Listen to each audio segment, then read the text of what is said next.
un reto muy grande porque procesar la cantidad de información que hay a nivel gobierno es grande y tal vez no todos los gobiernos están dispuestos a hacer esos cambios que son fuertes, ¿no? Primero, yo creo que hay que dividir el tema de la industria de la tecnología de información. Yo lo divido en tres, lo que es el sector gobierno. Pero un gobierno que impulsa todas estas innovaciones tecnológicas. Tenemos un grave problema y un gran reto en el tema de gobierno de datos. Si bien se están haciendo cosas... ¿Cuál es el impacto de tener la inteligencia artificial ahora a la mano de todos? Le vamos a preguntar, a ver, dime... Sí, en vez de investigar, leer y hacer como tu propio criterio, le preguntas al celular sí. Y resuelve. Ahora, ¿cuál es el riesgo principal? Y eso yo lo he dicho en entidades del gobierno, ¿no? Hola, hola, ¿cómo están? Bienvenidos a Código Abierto, en un espacio más donde vamos a estar rodeados de tecnología, mentes brillantes, innovadoras. Y bueno, hoy tenemos un invitado de lujo. ¿Qué les parece si en este momento le damos la bienvenida al ingeniero Luis Carlos Molina? Bienvenido, ¿cómo estás? Muchas gracias por la invitación. Muy emocionados de tenerte acá. Yo creo que vamos a tener un espacio bien provechoso donde vamos a hablar de todo un poquito, ¿verdad? Primero te voy a presentar muy formalmente y ya luego nos vas a contar un poco más sobre ti, pero vamos a hablar específicamente de que eres ingeniero en comunicaciones y electrónica. También tienes la maestría en minería de datos y un doctorado en inteligencia artificial. Una combinación perfecta. Así es. Bueno, pues a mí siempre me gusta mucho estudiar, la verdad. Soy desde primaria, y siempre... A lo largo de todo este tiempo tuve la fortuna de encontrarme con lo que hoy se le llama ciencia de datos y que para mí soy un gran apasionado. El próximo año estoy cumpliendo 30 años dedicándome a esto de manera... Que te apasiona porque se nota. Sí, hemos tenido muchísimas bonitas experiencias, grandes experiencias alrededor de esta tecnología. Que uno pensaría que es tan contrario, ¿verdad? Que son dos mundos aparte, pero realmente no. Así es, pues siempre me ha tocado coordinar equipos. He coordinado equipos desde equipos pequeños hasta equipos ya más de 200 personas. Proyectos muy grandes en bancos con 30 científicos de datos, que aparentemente son pocos, pero a la vez son muchos. Y bueno, pues la manera como me ha dado mucho resultado es aplicar la filosofía del fútbol americano en el sentido de que cada jugador tiene un puesto, tiene una actividad, tiene una misión, sabe lo que va a hacer, entrenó para lo que va a hacer, entonces, y sabemos hacia dónde vamos a llegar, ¿no? Me encanta. Entonces, esa parte, pues ha sido transmitirlo a los equipos de trabajo, y la verdad es que muy satisfecho y muy contento con todo el talento que ha pasado por, digamos, que he tenido contacto con él, el honor de tener contacto y muchas veces el honor de dirigirlos y coordinarlos. Claro, y me imagino que cada equipo es bastante diferente. Hay momentos en los que probablemente te ha tocado trabajar con personas que apenas vienen como empezando, que están aprendiendo muchísimo, pero también equipos que ya llevan mucha experiencia y pienso que tal vez hasta puede ser más complicado, ¿verdad? Cambiar un poco ese modo de trabajar. Sí, definitivamente. Hoy, por ejemplo, veo gente que está en grandes empresas. Ayer estuve hablando con un amigo que estaba en Miami, que trabajó conmigo y que ahora ya está en una gran empresa. Y tengo gente que ha estado en Grecia, en Inglaterra, en Estados Unidos, gente que fueron mis pupilos. ¡Qué lindo! Que los recibí de su primer trabajo. Y que bueno, pues yo creo que siempre el primer trabajo marca mucho a las personas, ¿no? Yo creo que también uno siempre se acuerda muchísimo de las personas que le dieron como esas primeras lecciones que te marcan y te hicieron tal vez como elegir el camino en el que querías ir, que creo que a veces en este ámbito de la tecnología, como que a veces uno piensa que son pocas las opciones, pero realmente en cada opción hay muchísima variedad de lo que puedes ir haciendo. Sí, y sobre todo hacerlo con pasión. Yo creo que el primer punto es que hay que encontrarle a cada persona su ángulo, por decirlo de alguna manera, para que explote su máximo potencial, ¿no? Y me ha pasado que, por ejemplo, hay gente que a lo mejor es un buen documentador y lo ponen a programar, entonces es un mal programador. Entonces es siempre explotar Poner al jugador en la posición la correcta. posición correcta, exactamente, ¿no? Eso, muy bien. Bueno, tenemos muchas cosas más que conversar más adelante y vamos a hablar también sobre algunos reconocimientos que te han hecho, porque me encanta escuchar un poco detrás de ese reconocimiento y lo que tal vez las personas ven por fuera. ¿Cómo fue para ti estos momentos en los que se te da el lugar, por decirlo de alguna manera, de todo ese esfuerzo y toda esa pasión que llevas en todo lo que haces? Así que, ¿qué tal si nos vamos a un pequeñísimo corte comercial y regresamos con mucho más?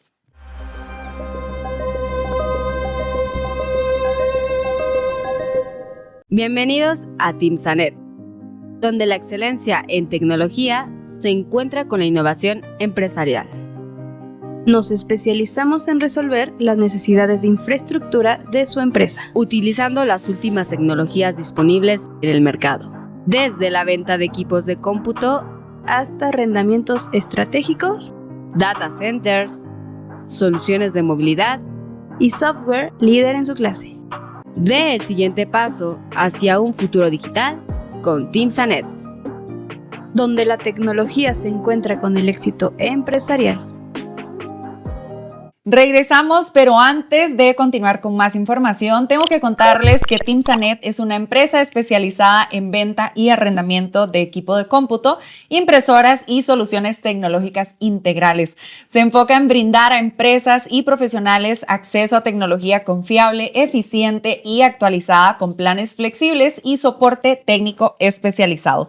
Con Timsanet, su negocio contará con las herramientas necesarias para operar con seguridad, productividad y alto rendimiento. Timsanet, tecnología que impulsa tu crecimiento. Y así damos inicio a un nuevo bloque donde continuaremos hablando sobre muchos temas que tienen que ver con tecnología, con inteligencia artificial, que veo que es una de tus especialidades, ya no dije nada.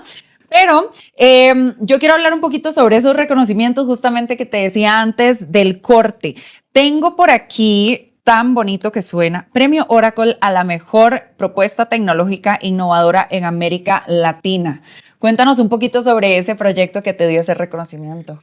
Bueno, pues ahí el proyecto se llama la Patrulla Big Data. Esto lo hice trabajando en una empresa que se llama INT. Y es una patrulla porque ya ha sufrido muchas modificaciones en su funcionamiento, pero en su momento que leía automáticamente las placas de las matrículas de los vehículos y en la cajuela tenía un servidor muy grande donde tenía toda la base de todos los vehículos robados. Entonces lo que hacía es que en este caso el conductor no hacía nada, sino él sistema automáticamente leía la matrícula.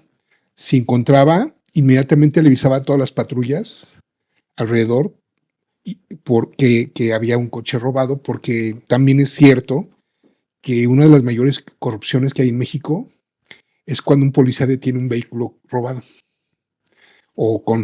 Y entonces el avisarle a las demás ya evitaba también un tema de posible corrupción.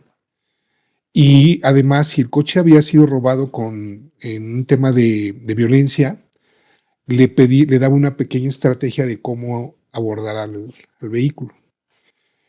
También tenía una lanzadera de drones, tenía una cámara de reconocimiento de rostros igual, y la base de datos lo que hacía, por ejemplo, esto se impulsó en el municipio de Querétaro. En la feria de Querétaro, en la salida, se ponía una cámara de reconocimiento de rostros y con una base de datos de delincuentes. Toda la gente que salía de la feria, ahí estaba detectando a todos los delincuentes. Qué interesante ese proyecto.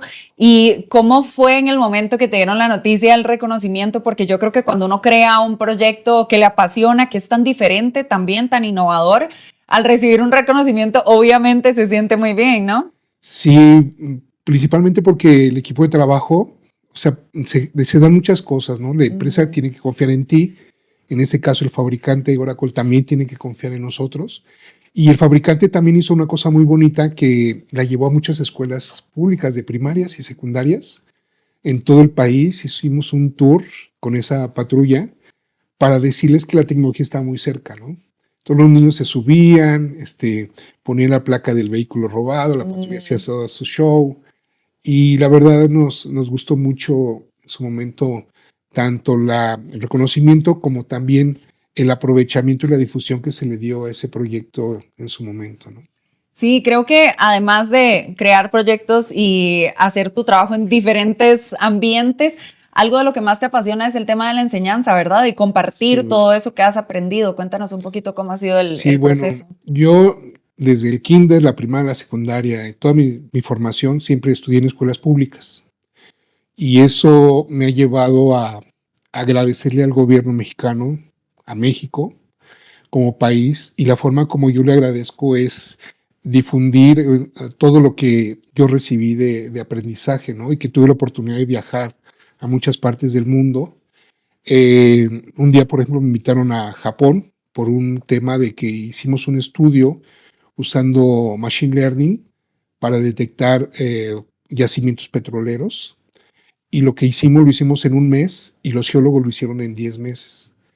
Entonces los japoneses nos llamaron y me invitaron a dar una plática de todo esto. Y fue muy bonito la experiencia. Entonces, lo que quiero decir, y eso me trajo como un compromiso de difundir. Otra parte importante es que yo comencé el mundo de ciencia de datos estando en un auditorio y el doctor Guzmán Arenas, que es el papá de todos nosotros, empezó a hablar, les estoy hablando en el 1995. Empezó a hablar de hacia dónde el futuro de la tecnología y hablaba que en el futuro los datos iban a ser todo, ¿no? Y en su momento se llamaba minería de datos. Sentado ahí, dije, a eso me voy a dedicar. Eso es lo mío. Entonces el próximo año va a cumplir 30 años de esa decisión. De ahí me fui a Brasil, porque tienen un grupo muy importante digamos, de formación de Machine Learning en algorítmica. Y posteriormente ya, para un poco redondear, pues he dado muchas charlas en los tecnológicos, me dediqué a dar muchas charlas desde Chetumal, o sea, tanto Yucatán, en Veracruz, en Hidalgo, en la Ciudad de México, en Sinaloa, en Culiacán, Mazatlán, me invitaban mucho a dar cursos en Jalisco, en las charlas de TED, me han invitado a dar charlas de... ¿Por qué? Porque yo en el 2002 daba un curso en la Universidad Oberta de Cataluña de minería de datos y como no era nuevo, les hablando de 2002, yo era el coordinador del curso, entonces el de Barcelona el coordinador de Barcelona me dijo, tienes que hacer como un documentito para que la gente te entienda, ¿no?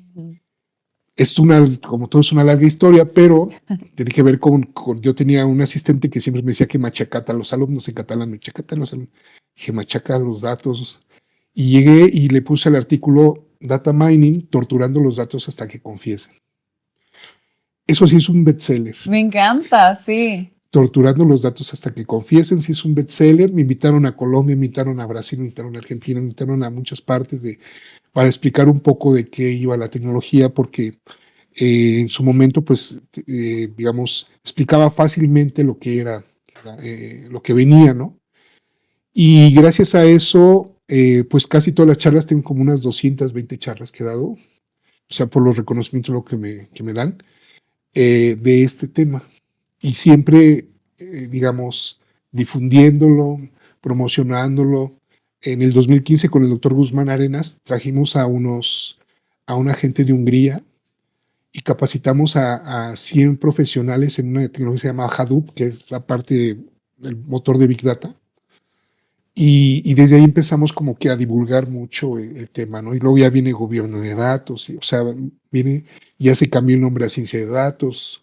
Sí, de una cosa migra a la otra y de esa a la otra y bueno, así seguirá siendo. Y justamente con este ratito que hemos conversado veo que te gusta mucho todo este tema de los datos. Básicamente ordenarlos, siento yo, ¿verdad? Pero ahora en tus palabras, torturar los datos hasta que te confiesen.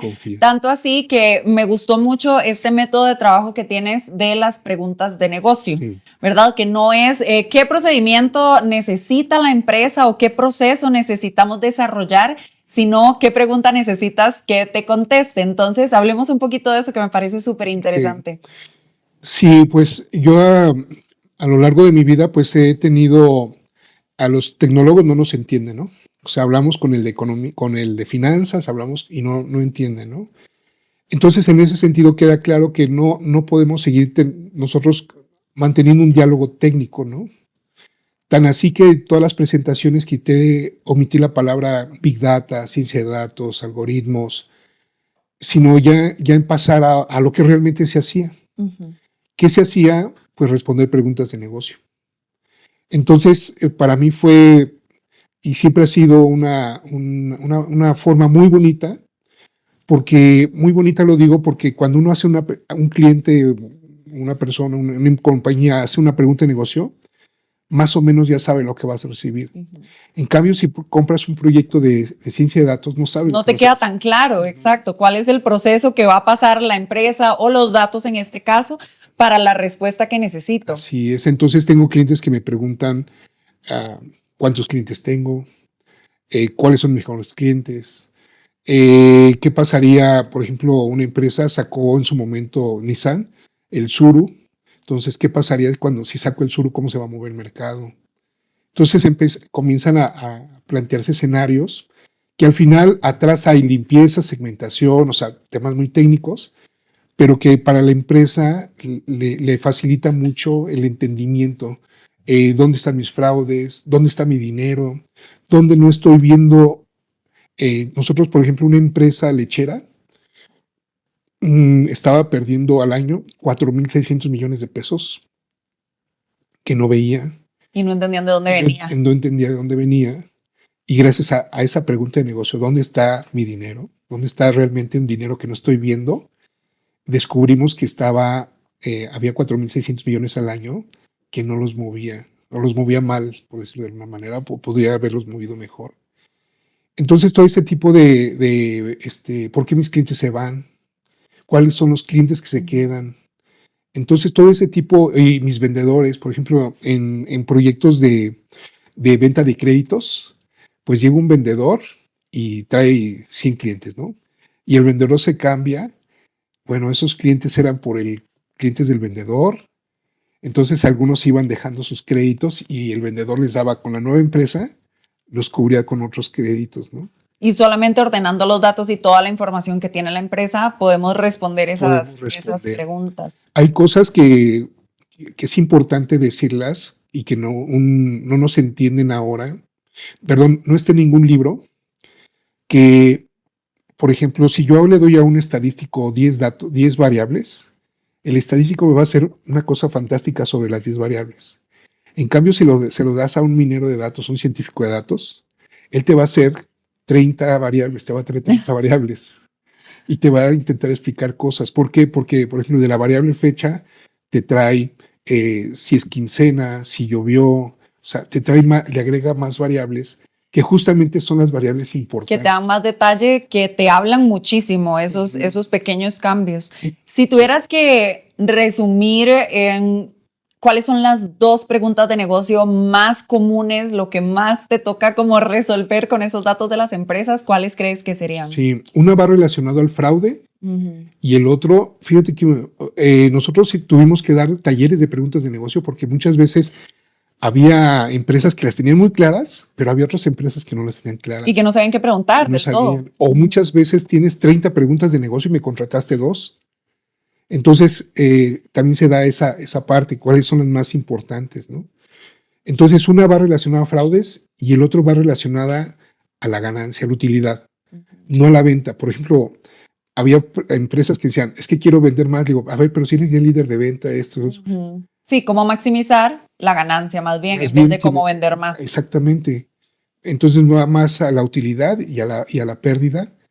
Ahí se dan las 2 preguntas, digamos, alrededor de negocios sobre eso. Muy bien, me gusta. Muy interesante. Me gustaría ahora que hablemos un poco retrocediendo en el tiempo. ¿Cómo supiste que esto era lo que te gustaba? Porque me contabas que en la universidad hubo un momento en el que tuviste como ese clic, pero previo a eso, ¿cómo llegaste a decidir que querías empezar a estudiar sobre esto? Bueno, como todo, yo estudié en ESIM, en el Politécnico. Entonces, nosotros ahí en su momento El Politécnico nos da la ventaja de que entra cualquier persona, no importa su estatus económico. Y desgraciadamente, en su momento, por ejemplo, yo iba en la tarde y si era, por ejemplo, te vas en ese momento triste, que a las 5 veías a la gente que el estómago hacía ruidos del hambre de los estudiantes, ¿no? Que llegaban, salían del trabajo, corrían a la clase, no comían nada y aparte tenían un peso de ida, porque el metro antes costaba un peso de ida y uno de regreso, ¿no? Entonces vas conociendo diferentes esfuerzos, sacrificios de diferentes personas que hay que valorizar, ¿no? En mi caso, yo tengo, o sea, le agradezco a mis padres que nos dieron mis hermanos, todos tuvimos una vida, pues, tranquila, ¿no? Estable. Y gracias a eso, pues, me permitió desarrollarme, estudiarme y trabajar y dedicarme al fútbol americano y dedicarme a estudiar. Entonces aquí digamos, el parteaguas es que tienes que ver el estudio como algo que te gusta. O sea, si lo ves como una piedra, como, ay, tengo que estudiar, no. Sí, y elegir ojalá una carrera que realmente te apasione conocer más de eso, ¿no? Sí, y esa es la parte importante, la pasión. Entonces, y la pasión te viene de manera, es como un encuentro así natural. Y esto es lo que me ha gustado, lo que siempre me ha gustado. Yo tengo dentro de estos alumnos que han estudiado conmigo, una chica que fue el mejor promedio en la UAS, Universidad Autónoma de Sinaloa. Me dijo, ¿sabes qué? Mi pasión es vender Mary Kay, los productos cosméticos. Y fue el mejor promedio. Yo le dije, ¿sabes qué? Pues vende Mary Kay. O sea, ya se cumplió un ciclo en tu vida y lo hiciste muy bien. Pero de todas maneras, lo que aprendió definitivamente le va a funcionar para su negocio, para ordenar sus datos y poder entender dónde está su mercado. Campeona de ventas. Exacto. Durante muchos años allí. Entonces son esas partes bonitas digamos, de lo que es el estudiar y el buscar tu pasión, ¿no? ¿Qué es lo que más yo lo digo así, ¿no? Yo a veces termino hablando con los clientes y se me enchina la piel. Y a pesar de que ya pasaron muchos años, todavía se me enchina la piel de que lo hago con pasión, ¿no? Y mis muchachos también los veo que se quedan noche o me están mandando un correo y digan, mira, podemos hacer esto. Esa parte es cuando dicen, no, aquí está la pasión, ¿no? Sí, porque a veces las mejores ideas llegan en medio de la noche cuando ya tal vez ni siquiera estás trabajando, pero es momento de poner un poco manos a la obra porque a veces las ideas, si no las apuntas o si no las inicias, se esfuman un poco. Ese es bien importante. La gente de ciencia de datos y los científicos es gente rara. ¿No?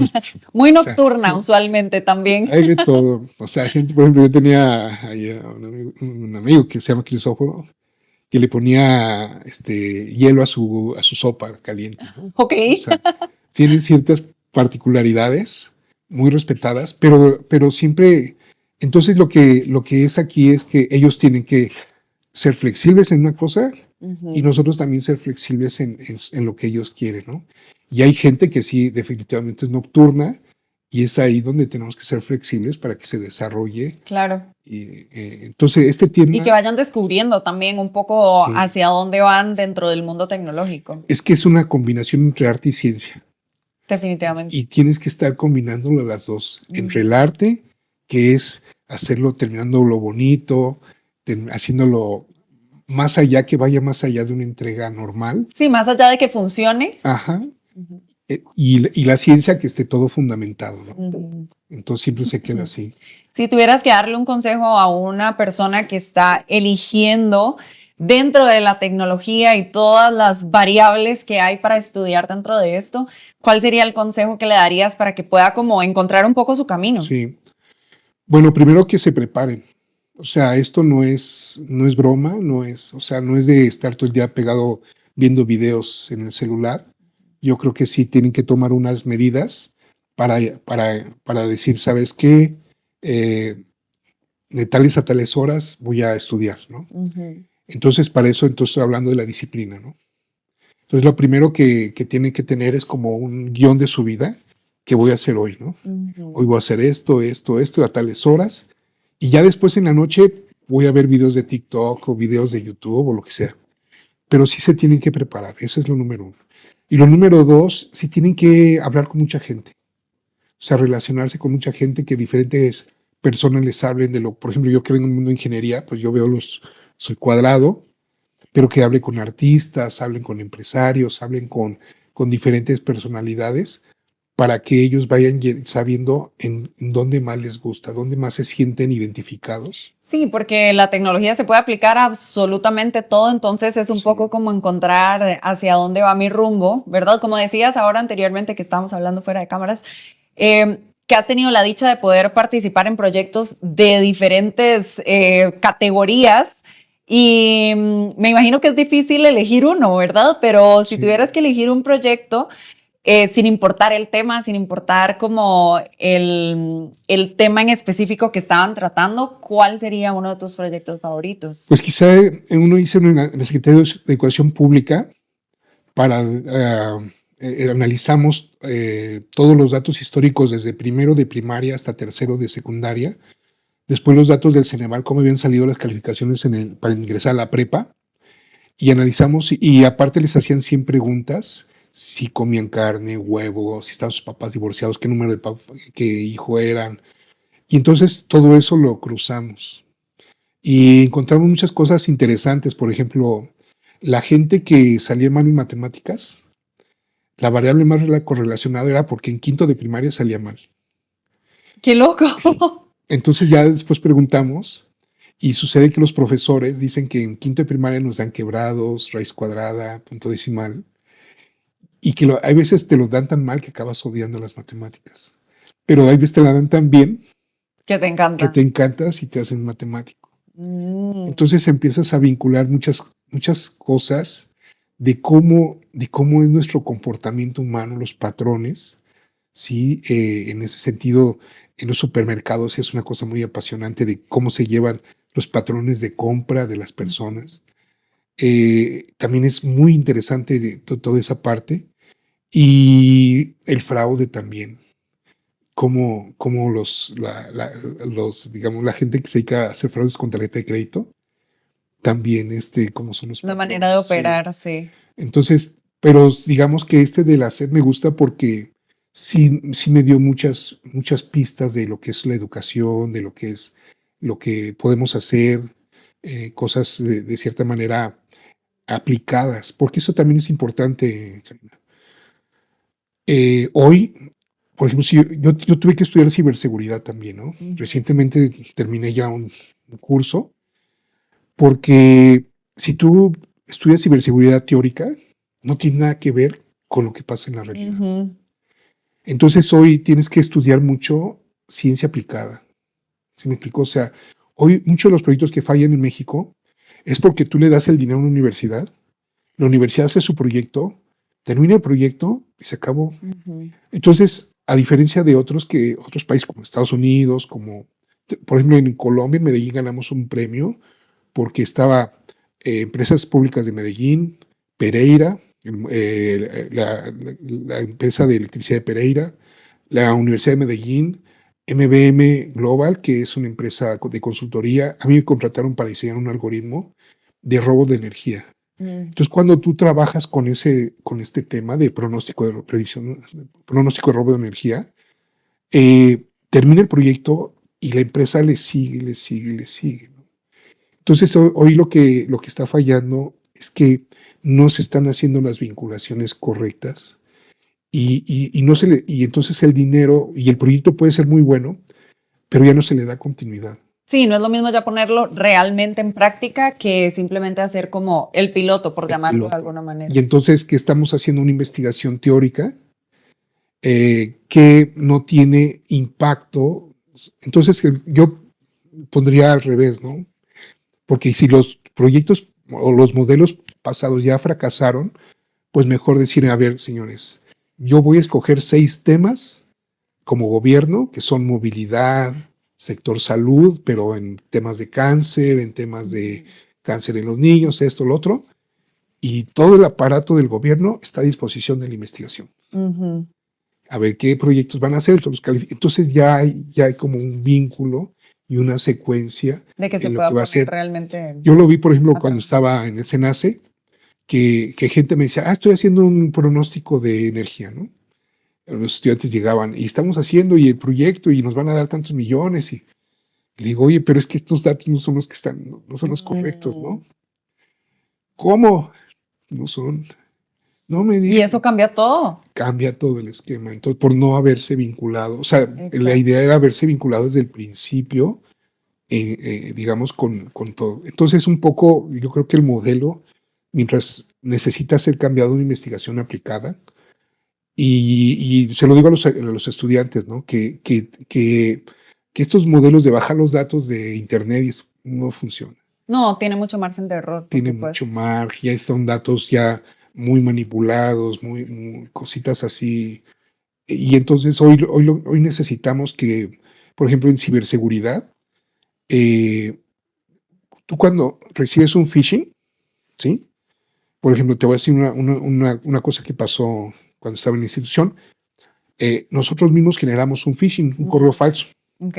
Entonces, cuando la gente lo abría, te dice, ten cuidado porque le diste clic y te pudimos vulnerar tus. Lo mandamos a 1,800 personas y 21 personas cayeron. El tema es que cuando cayó, nuestro call center se saturó, ¿no? El que atendía el tema.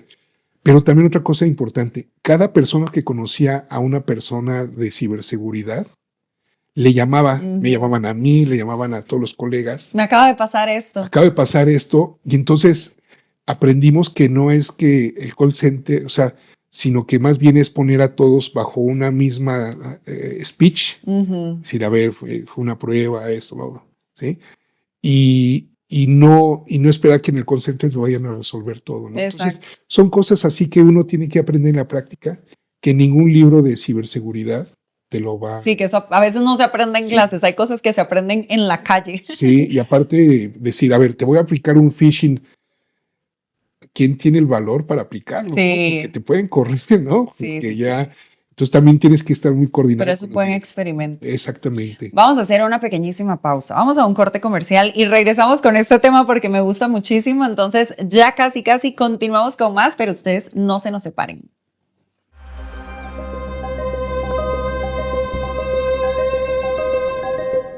Bienvenidos a Timsanet, donde la excelencia en tecnología se encuentra con la innovación empresarial. Nos especializamos en resolver las necesidades de infraestructura de su empresa, utilizando las últimas tecnologías disponibles en el mercado. Desde la venta de equipos de cómputo hasta arrendamientos estratégicos, data centers, soluciones de movilidad y software líder en su clase. Dé el siguiente paso hacia un futuro digital con Timsanet, donde la tecnología se encuentra con el éxito empresarial. Continuamos y ahora vamos a una nueva sección y vamos prompeando con Luis Carlos Molina. ¿Listo? ¿Preparado? Preparado. Muy bien, vamos con unas preguntitas muy fáciles, digo yo. Vamos a intentar contestar como si yo le estuviera preguntando a la inteligencia artificial. ¿Qué me contestaría? ¿Okay? Vamos con ¿cuál es el estado actual de las tecnologías de la información en México? Bueno, primero yo creo que hay que dividir el tema de la industria de la tecnología de información. Yo lo divido en tres, lo que es el sector gobierno, que a su vez está dividido en federal, estatal y municipal. Después el sector que es los grandes fabricantes y los proveedores, los desarrolladores y los proveedores, los partners que le llaman. Y por último el sector privado, que lo dividiría las grandes empresas, pero que pertenecen a extranjeros, donde las decisiones se toman allá, no se toman, por ejemplo, de los bancos en México, solamente un banco toma decisiones acá. De los 5 primeros, y la gran mayoría, tengo amigos que se van a negociar a Inglaterra, Estados Unidos, ¿sí? Entonces muchas decisiones, entonces eso es un gran. Después hay otro que son las empresas mexicanas, ¿sí? Que autónomas, y por último las pymes en ese sector privado, ¿no? Entonces está el sector público, el sector fabricantes, proveedores y el sector privado, ¿no? Yo creo que así hay que responder la pregunta, ¿no? Porque, por ejemplo, el sector federal es un sector altamente normado.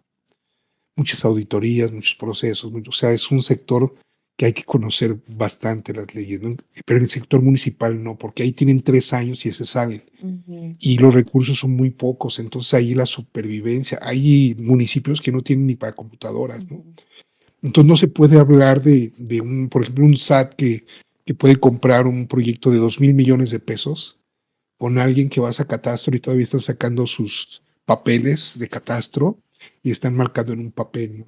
Claro, o igualmente estos proyectos a nivel gobierno no se pueden comparar con una pymes que está intentando solucionar su inicio a veces cuando apenas están empezando, ¿no? Sí, yo es el trato que le daría y cada una sí tiene, por ejemplo, en el caso de las pymes, que yo creo que es un tema muy olvidado.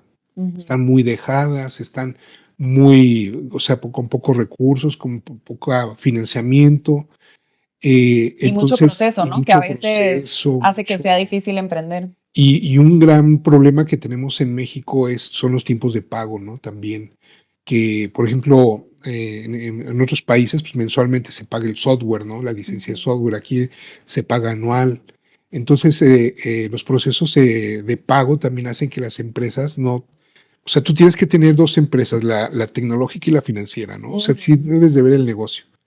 Y estas financieras son muchas veces las que no soportan mantener una operación de 3 meses. Entonces yo pensaría que las pymes sí hay que darles un trato diferenciado mientras arrancan, Con más facilidad. con más facilidades, más asesoría, más centros de capacitación, que desgraciadamente hoy no las tenemos. O sea, algunos estados hacen esfuerzos, Jalisco, Pero no es por ejemplo, generalizado.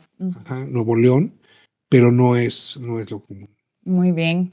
Vamos con la siguiente. Vamos a hacer una pequeña comparación con otros países en Latinoamérica y el mundo en cuanto a las tecnologías de información. Sí.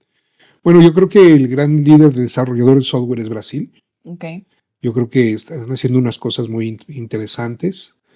Ellos justamente trabajan mucho en código abierto, en open source, y hacen muchísimas cosas muy buenas, ¿no? También, digamos, hacen muchas aplicaciones muy locales, ¿sí? Muy de handheld, hay muchas empresas grandes, GRPs brasileñas muy interesantes, muy buenas. Después está el sector más, por ejemplo, Guadalajara se está destacando por ser el líder mundial en desarrollo de software para Oracle, para Intel, para estos grandes corporativos, ¿no? También está algunos, por ejemplo, Costa Rica, también ciertas empresas han decidido montarse ahí en Costa Rica. Está Argentina. Argentina siempre tiene esos procesos económicos que no le permiten, pero sin embargo hoy basta ver Mercado Libre, por ejemplo, ¿no? Que es una empresa que es logística, pero es una empresa altamente tecnológica, ¿no? Muy. Y Colombia con esos Rapid, con esas. Colombia tiene un talento también muy interesante, de gente muy talentosa. Entonces yo creo que los chilenos también, o sea, Bolivia va despegando. Perú, desgraciadamente, por sus problemas internos políticos, no despega, o sea, hacen unas cosas, destruyen, vuelven a construir. Entonces ellos tienen un tema, igual que Ecuador ahorita está pasando por un tema, ¿no? Una crisis grave. Pero yo creo que al final todos apuntamos hacia El Salvador, tiene su tema de Sandbox, que me tocó en su momento también hacer parte de la organización del Sandbox, que es como ese lugar, ese espacio de tierra donde permiten hacer, digamos, ejercicios empresariales muy interesantes, tecnológicos. Y entonces yo diría que, o sea, mi recomendación sería que cada país se está colocando en un nicho. ¿Sí me explicó? Es que tiene mucho que ver el sector gobierno con cómo se implementa y cómo se desarrolla la tecnología en cada país. Sí, ¿no? el sector gobierno es el acelerador o el frenador, le llaman el stopper de todo. Entonces, por ejemplo, Perú es el caso. A mí me tocó un Perú que hace mucho iba muy bien y después empezó un gobierno, otro gobierno, otro gobierno, otro gobierno y ahorita pues está hecho pedazos en el tema tecnológico, ¿no? ¿Cuál crees que es un gobierno? Me imagino que Brasil, entonces tal vez quitemos a Brasil de la lista, pero un gobierno que impulsa todas estas innovaciones tecnológicas. Por su tamaño, por cómo empezó, yo diría que El Salvador tiene están haciendo las cosas correctamente. Muy bien. Falta mucho tiempo para explotar, pero yo creo que en su momento están haciendo las cosas bien. Digamos, otro gobierno que también hace las cosas bien es Chile. También hace las cosas bastante bien. Pero, bueno, ahí siempre falta, o sea, como que no es constante. ¿Se me explicó? Es el problema de los latinoamericanos, ¿no? Nuestro seguimiento, falta de seguimiento y constancia. Muy bien. Vamos a hablar ahora sobre retos que enfrenta México en innovación y adaptación tecnológica. ¿Cuáles crees que serían los principales? Pues hasta hace poco, antes de que existía la Agencia de Transformación Digital y de Telecomunicaciones, no existía como tal un ente que se ha encargado de algo, ¿no? ¿Se me explicó? Como que todos teníamos la responsabilidad, pero a la vez, ya cuando había una responsabilidad mayor, se difuminaba, ¿no?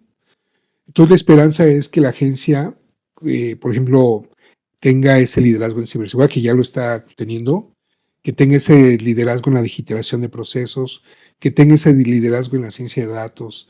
Entonces la esperanza es que esa agencia pueda cubrir mucho de lo que rezagos históricos, o sea, no va a ser fácil el reto, se han presentado. ¿Qué es lo que pasa en México?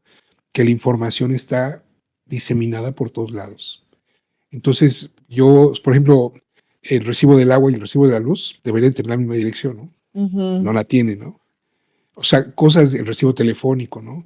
Entonces, ese tipo digamos, de gobierno de datos, tenemos un grave problema y un gran reto en el tema de gobierno de datos. Si bien se están haciendo cosas extraordinarias. Trabajando en eso, claro. Sí, con Ramón Hernández, con Marilú, que están siempre impulsando el gobierno de datos, pero sí falta muchísimo. Ese es el gran reto, el gobierno de datos, para que de ahí se detonen las demás cosas. Muy bien. Ahora, ¿cuáles son las tendencias tecnológicas más relevantes de hoy en día? Sí, bueno, primero que todo, yo creo que de repente se nos olvidó que nosotros veníamos de una historia de transformación digital y ahora todo le llamamos IA, ¿no? Pero yo creo que el reto primero es hacer lo básico. Por ejemplo, si yo soy una empresa de logística, ¿qué es lo que tengo que hacer? Antes de implementar tecnologías. Sí, empezar de paso 1. Sí. Y es donde nos perdemos muchas veces. Por ejemplo, está el tema de blockchain, ¿no? Dice, mira, es que tú el documento lo metes acá y se transmite y todo. Bueno, hay que tener infraestructura distribuida, hay que tener redes de datos de alta velocidad. Entonces, si yo implemento blockchain y no implemento lo demás, entonces blockchain no va a funcionar. Pero no es que el blockchain sea malo. Es que me falta la estructura y la base. Yo tengo una filosofía que se llama la filosofía Fibonacci, que es un círculo que Fibonacci estudió con Leonardo da Vinci, fue contemporáneo, y entonces dice 1, 1, 2, 2, no sé si has visto, y 2 más 3, 5, y círculo de Fibonacci. Ok. Entonces, yo lo que digo, el 1, por ejemplo, es la red, el 2 son las aplicaciones, el 3, y entonces ya digamos, el 31 y el 25 serían blockchain, o sea, cosas más. Sí, no puedes irte al 25 sin tener el 1, el 2, el 3. Y es ahí donde fallamos muchas veces, ¿no? Queremos ir ahorita como que la moda, ¿no? Vamos a inteligencia artificial. Y digo, perdón, pero no hemos solucionado todavía, o sea, tenemos parados 20 trailers porque la facturación está atrasada por el servidor. Sí. Sí, entonces por la memoria del servidor. Entonces, ese tipo de cosas luego nos perdemos mucho, ¿no? Sí, como no descuidar tal vez lo más básico para implementar cosas que suenan tal vez más impresionantes, más tecnológicas, sino que darle prioridad a lo más básico. Paso 1, paso 2 y ya luego poder implementar. Por ejemplo, uno ve en Estados Unidos la red de casa. Entonces aquí nosotros tenemos una red de 20 megas. En Estados Unidos es de 900, 800, y casi de 900, 800 normal. Entonces, ¿por qué no aspirar a ese tipo de cosas, a este tipo de redes de alta velocidad que nos traería mucho más beneficios a las empresas podríamos trabajar en tiempo real, podríamos hacer muchas cosas que hoy tenemos graves problemas en las redes de conectividad, en las redes de datos. Entonces yo creo la respuesta sería sí innovar, pero también no olvidar lo básico, ¿no? Claro. Ahora hablemos un poquito del impacto de la digitalización de las empresas y los gobiernos, porque claramente es un reto muy grande porque procesar la cantidad de información que hay a nivel gobierno es grande y tal vez no todos los gobiernos están dispuestos a hacer esos cambios que son fuertes, ¿no? Sí. Sin duda para el gobierno federal, hoy con la Agencia de Transformación Digital es su número uno, ¿no? Digitalizar los procesos, pero vienen aquí, le voy a agregar una palabra nueva que se llama procesos soberanos. Uh-huh. O sea, la digitalización va acompañada de una soberanía digital, que si bien no se puede alcanzar el 100% porque la base de datos es americana, pero sí, por ejemplo, el know-how, las reglas de negocio, el proceso mismo, la gente que lo está haciendo, o sea, toda esta parte es parte de una soberanía digital. ¿Qué quiero decir con esto? El tema de la digitalización no es más que un tema de procesos, Uh-huh. ¿sí? Ejemplo, yo antes de contratar a 20 programadores, contrataría a 5 economistas, 8 sociólogos, 5 psicólogos, ¿sí? Para entender los procesos, la gente que está en el campo.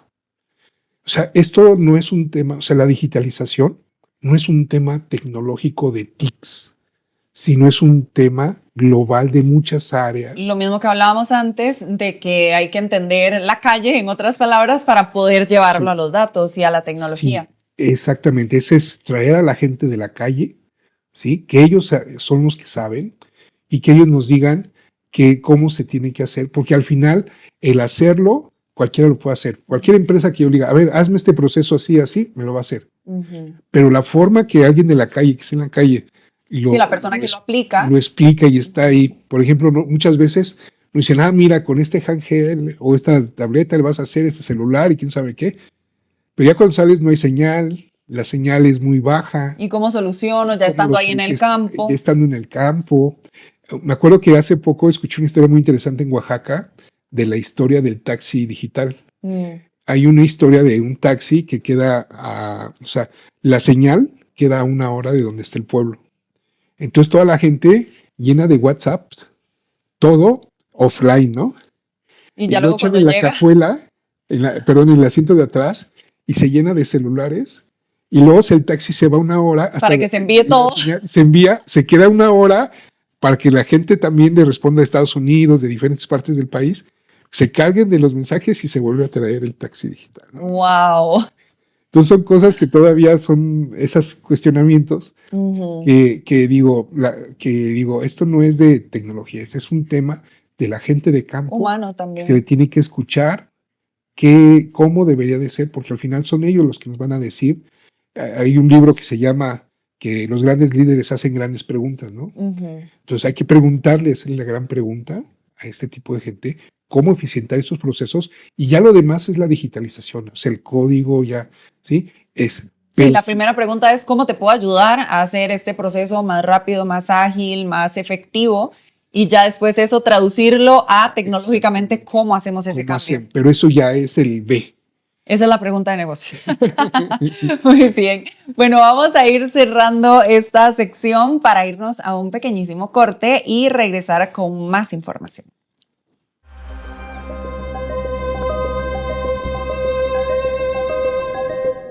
Bienvenidos a TeamSanet, donde la excelencia en tecnología se encuentra con la innovación empresarial.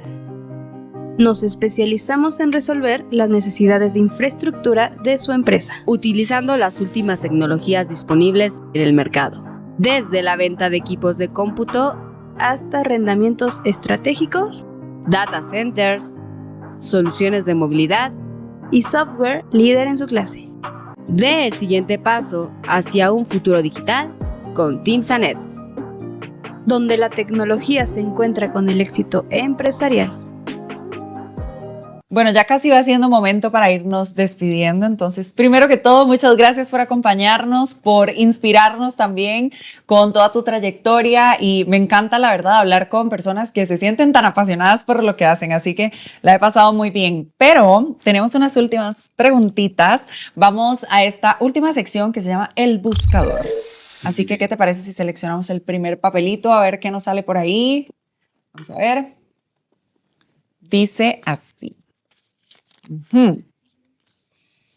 ¿Cómo está impactando la inteligencia artificial en diferentes sectores como salud, educación y negocios? Pero siempre ha existido todo esto. Lo que pasa es que yo le llamo el exploit. Por ejemplo, el horno de microondas se inventó en los 60s. Pero se dio a conocer en los 90 gracias a las palomitas de maíz. Y está pasando lo mismo gracias al ChatGPT y ahora todas sus variantes. Que ahora está a mano de todo el mundo. Se dio ese exploit. Pero ya los conceptos como tal, por ejemplo, ¿hacia dónde va la inteligencia, no? Ahora hablan de vida artificial, pero eso ya tiene 30 años estudiándose. Habla de conciencia en la inteligencia artificial, ¿sí? También tiene 30 años estudiando. Y hoy lo vemos así, nos dicen, no, es que ya queremos que nuestro ChatGPT tenga conciencia, ¿cómo se le puede decir? A nuestro psicólogo, ¿no? Porque ahora lo tienes mucho psicólogo, de coach. ¿Qué hago? Ayúdame a responder este mensaje. Sí. Y entonces todo esto ya de cierta manera se tenía conceptualizado. Pero gracias al ChatGPT, pues se dio todo este exploit y ya vienen todas las variantes de lo demás. Pero sin embargo, sí es importante saber en qué momento, quién lo tiene que usar, para qué lo tiene que usar en la empresa, y es donde yo creo que hoy las empresas no han encontrado todavía en dónde, ¿no? Si bien hay ciertas guías, decir, sabes que donde tengas trabajos más repetitivos, donde tengas siempre esas tareas, utiliza la inteligencia artificial, pero muchas veces es una palabra mal. Por ejemplo, lo voy a explicar por qué la inteligencia artificial no la entendemos, porque no entendemos la humana. En la inteligencia humana tenemos 7 tipos de inteligencia. La geoespacial, la acústica, ¿sí? Tenemos 7 tipos de inteligencia. Entonces, si en la humana tenemos 7 tipos de inteligencia. Ahora en la artificial. Exactamente. Tenemos una variante que no hemos podido todavía tenerla, digamos, en un concepto claro, porque nos dicen regresiva, progresiva, inmersa, o sea, muchas cosas que están sacando palabras, pero que todavía yo creo que nosotros como seres humanos y como empresas todavía no sabemos qué tipo de inteligencia artificial queremos, ¿no? Por ejemplo, necesitamos. Sí. Y luego vienen otros temas. Yo por ejemplo, ahí en la institución de SENACE, puse un detector de emociones. Entonces tú cuando llegabas, te leía tu rostro y te decía, hoy vienes feliz, hoy vienes triste, muy preocupado. Y entonces ya cuando leía tu rostro y te decía y la gente ya hasta sonreía, hasta que ya. Pero después llegó una persona y dijo, no, vulnera y si no les, el sindicato, que quién sabe qué va a pasar y nos va a demandar. Entonces lo tuvimos que quitar, ¿no? Entonces no solamente es el hecho de tener la tecnología, sino también todos los aspectos legales alrededor de esto, ¿no? Y sociales, ¿no? Porque hay personas que lo pueden percibir como algo bien y hay personas que lo pueden percibir como algo esto. Mal.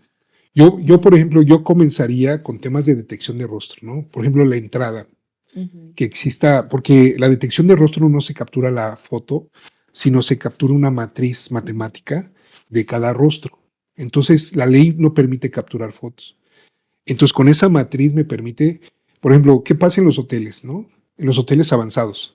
Yo llego, bueno, primero hago mi check-in virtual y le doy mi rostro, llego al hotel, me detecta, me dice que me pase al cuarto, me pase al elevador, pongo mi cara en el elevador, me lleva al piso donde estoy, llego a la habitación, pongo mi cara y me abre la habitación. Entonces ya todo este proceso es a través del rostro. Yo creo que... Claro, pero hacer ese cambio de llave a esto es todo un procedimiento, mucho, ¿no? Claro. Pero es un área muy interesante. Increíble. De dónde podríamos empezar, ¿no? Un checador con inteligencia artificial con reconocimiento de rostro sería, digamos, paso para decir, bueno, ya tengo algo, ¿no? Ahora, sí hay el tema de documentos, he hecho trabajos fantásticos, ¿no? Si bien los resúmenes documentales, Ujú. o sea, ayudan bastante. Ahorita se está metiendo mucho en juicios, ¿no? Se está, pero ¿qué pasa? Muchos juicios no están digitalizados. Sí. Entonces, por ejemplo, nosotros teníamos, hoy la ley, dice, como nos la dan, le ponen 3 puntitos a lo que cambió, ¿no? Y entonces cuando tú tienes, híjole, ¿qué decía aquí? Entonces cuando se quiere meter esta parte de los 3 puntitos a una base de datos ya no funciona. Entonces tiene que ser un procesamiento muy fuerte de datos para meter lo que está en el diario oficial de la Federación. Entonces, ¿qué quiero decir con esto? Que todavía hay mucho, mucho, mucho por hacer y todavía estamos en ese, o sea, la pregunta es, ¿en qué parte? Más bien la respuesta sería, todavía estamos en ese proceso de hacia dónde, ya sé que lo tengo que usar, lo voy a usar, pero ¿en dónde, no? Sí, yo creo que más bien entonces cambiamos, la pregunta sería, ¿cuál es el impacto de tener la inteligencia artificial ahora a la mano de todos? Sí. ¿Cierto? Porque si es algo que ya existe hace tanto tiempo, que ya se ha implementado de diferentes maneras, el impacto más grande, pienso yo, que es el hecho de que ahora en el celular cualquier persona que sepa o no sepa de eso tiene acceso a. Exactamente. Y esa es la parte, y sin duda va a cambiar nuestra vida, o sea, de aquí a unos 5 años, 10 años, o sea, vino para cambiar muchas cosas. Sin embargo, vino un reto, ¿no? Porque hoy los niños ya, pues pregúntale al ChatGPT, te haga la presentación en ChatGPT, te haga el resumen en ChatGPT. O sea, hoy en o sea, estamos regresando al tema del cuaderno y del papel. O sea, por ejemplo, hoy maestros están aplicando exámenes ya de nuevo regresando desde el antiguo, con cuaderno y lápiz apuntando. Para evitar la trampa. Para evitar exactamente.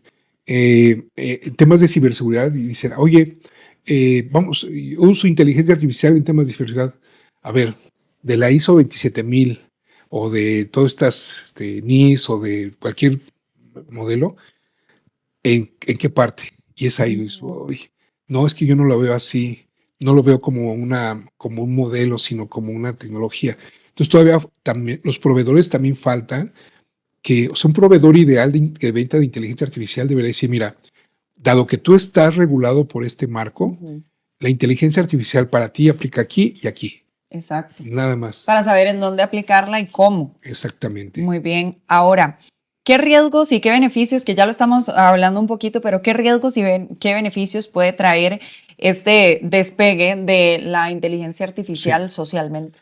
Yo creo que el riesgo principal es que si el cerebro no se usa, se echa a perder, se atrofia, ¿no? Definitivamente. Entonces tenemos que buscar cómo ejercitar nuestro cerebro, porque el cerebro al final es como el cuerpo, ¿no?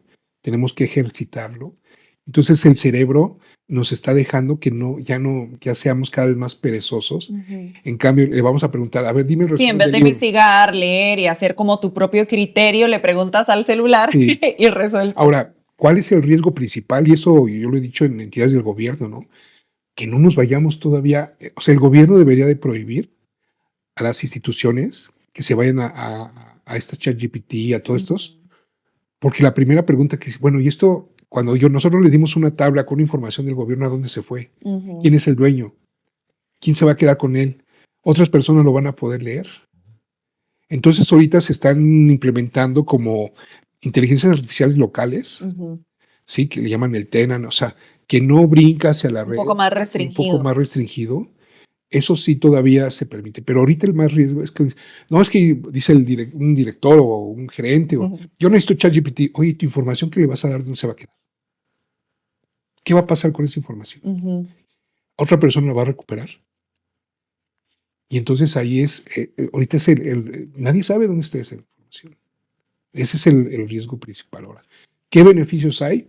Nos va a salvar vidas. ¿Por qué? Porque hoy los estudios que nos hagan de sangre, de esto, del otro, por ejemplo, ¿qué es lo que pasa con un médico? Tú llegas con un estudio y te dicen, no, tú tienes esto y te vas a morir en 3 días.